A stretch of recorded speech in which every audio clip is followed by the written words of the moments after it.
ജനതാദൾ ലയനവും മുന്നണി മാറ്റവും ചർച്ച ചെയ്യുന്നതിനായി ജെഡിയുവിന്റെ നിർണായക യോഗം നാളെ കോഴിക്കോട് നടക്കും. തദ്ദേശ തെരഞ്ഞെടുപ്പിൽ ജെഡിയുവിനേറ്റ തിരിച്ചടിയിൽ കോൺഗ്രസിനെതിരെ കടുത്ത വിമർശനം യോഗത്തിൽ ഉയരും.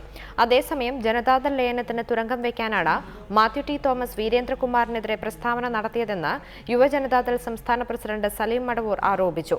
എന്നാൽ ലയനം സംബന്ധിച്ച് ദേശീയ നേതൃത്വമാണ് തീരുമാനമെടുക്കേണ്ടതെന്ന് മാത്യു ടി തോമസ് വ്യക്തമാക്കി.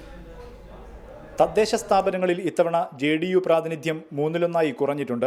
പാർട്ടിയുടെ പരമ്പരാഗത സീറ്റുകളിൽ പോലും വൻ തിരിച്ചടിയേറ്റത് കോൺഗ്രസ് കാലുവാരൽ കാരണമെന്നാണ് ജെഡിയു വിലയിരുത്തൽ. ഇക്കാര്യത്തിൽ കോൺഗ്രസിനെതിരെ യോഗത്തിൽ കടുത്ത വിമർശനമുയരും.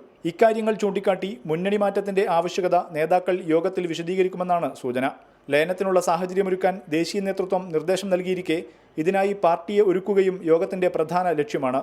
വീരേന്ദ്രകുമാറിനെതിരെ JDS സംസ്ഥാന പ്രസിഡന്റ് മാത്യു ടി തോമസ് നടത്തിയ പ്രസ്താവന കാര്യമാക്കാതെ ലയന നീക്കവുമായി മുന്നോട്ടു പോകാനാണ് JDU തീരുമാനം. ലയന നീക്കത്തിന് തുരങ്കം വയ്ക്കാനാണ് മാത്യു ടി തോമസ് ശ്രമിക്കുന്നതെന്ന് യുവജനതാദൾ യു സംസ്ഥാന പ്രസിഡന്റ് സലീം മടവൂർ ആരോപിച്ചു. അപ്പോൾ ഈ ലയനത്തിന് അവിടെ ഒരു നീക്കം നടക്കുന്ന സമയത്ത് ആ സന്ദേശം കിട്ടിയപ്പോഴത്തേക്ക് അതിനെ തുരങ്കം വെക്കാൻ വേണ്ടിയിട്ട് മാത്യു ടി തോമസ് കരുതിക്കൂട്ടി നടത്തിയ ഒരു പ്രസ്താവന മാത്രമാണ്. അതേസമയം ലയനം സംബന്ധിച്ച് ദേശീയ നേതൃത്വമാണ് തീരുമാനമെടുക്കേണ്ടതെന്ന് മാത്യു ടി തോമസ് പ്രതികരിച്ചു.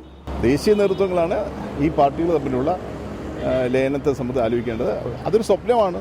ജനതാ പരിവാർ ഒരുമിച്ച് വരണമെന്നുള്ളത് ഞങ്ങളുടെ എല്ലാം സ്വപ്നമാണ്.